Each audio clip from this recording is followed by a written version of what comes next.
নাকি? সত্যি সত্যি, কিন্তু এটা তো বলবি আমাদের কাজল যাকে মন প্রাণ দিয়ে ভালোবাসে সেই সৌভাগ্যবান ব্যক্তিটি কে? তুমি ওকে দেখবে? অবশ্যই। ঠিক আছে, কাল সকালে তুমি তৈরি থেকো, আমি তোমাকে নিয়ে যাবো। ভিজে যাচ্ছ তো? না, তুমি দিচ্ছ সেটা বুঝি কিছু নয়। আরে আমি হচ্ছি সাগর, আকাশ যত বৃষ্টি ছড়াক সাগরের কোনো ক্ষতি হবে না, কিন্তু তুমি তো কাজল, গলে যাবে। ভালোই তো, গলে সাগরে মিশে যাবো। I love you two.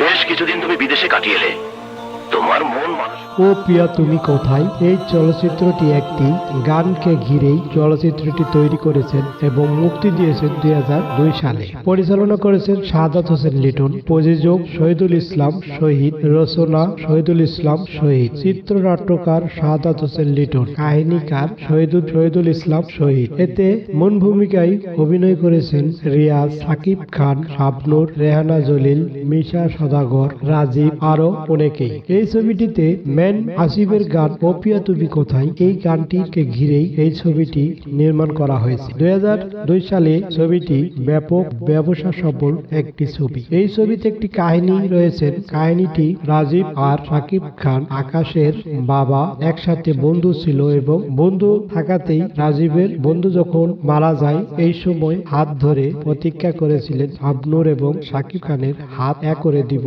অর্থাৎ দুইজনের বিয়ে দিব। এই বন্ধুর কথা রাখতে গিয়ে সাকিব খানের সঙ্গে যখন শাবনূরের বিয়ে ঠিক হয়, এই সময় সাকিব খান জানতে পারে শাবনূর আকাশকে ভালোবাসে না, আরেকজনকে ভালোবাসে। কিন্তু তার বন্ধুত্বের এবং মর্যাদা দিতেই সাকিব খান শাবনূরকে বলে, ঠিক আছে, তোমার খুশিতেই আমি খুশি। এই কথা বলে রিয়াজের সাথে দেখা করার জন্য সাকিব খান এবং শাবনূর যায়। পরে তাদের সাথে দুইজনের বন্ধুত্ব হয়। একই পরে রাজীবের কাছে আসে সাকিব খান, সবকিছু খুলে বলে যে শাবনূর আরেকজনকে ভালোবাসে। রাজীব মেনে নিতে পারে না। পরে সাকিব তাকে অনুরোধ করার পরে তিনি মানে, কিন্তু পরে রাজীব এটা কখনোই হার মানতে পারে না। পরে গুন্ডা দিয়ে রিয়াজকে মারার কন্টাক্ট দেয় কাবিলাকে। কাবিলা এই কন্টাক্টে তাকে গুলি করে। গুলি করলে পানি নদীর মধ্যে মোটরসাইকেল সব পড়ে যায়। তারপর থেকে খোঁজাখুঁজি, অনেক খোঁজাখুঁজির পরেও পাওয়া যায় না। এখান থেকে একটি ছবিটি কাহিনী। পরে সাকিব খানের সঙ্গে শাবনূরের বিয়ে হয়, কিন্তু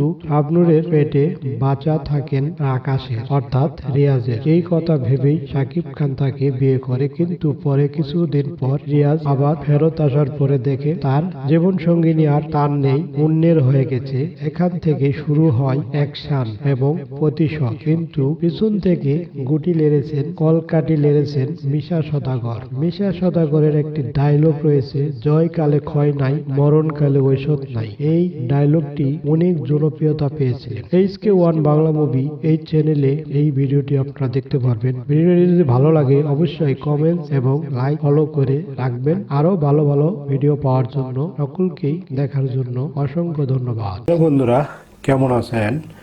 নিশ্চয়ই ভালো আছেন। আপনাদের মাঝে আমি নিয়ে আসলাম HK1 বাংলা মুভি এই চ্যানেলটি বিনোদনমূলক একটি চ্যানেল। আর এই চ্যানেলে যদি আপনারা সাবস্ক্রাইবার এবং বেল আইকনটি বাজিয়ে রাখেন, আপনারা নতুন নতুন আপডেট নিউ ভিডিও দেখতে পাবেন। HK1 বাংলা মুভি এই চ্যানেলটি অবশ্যই আপনারা সাবস্ক্রাইবার করে রাখবেন এবং বেল আইকনটি বাজিয়ে রাখবেন।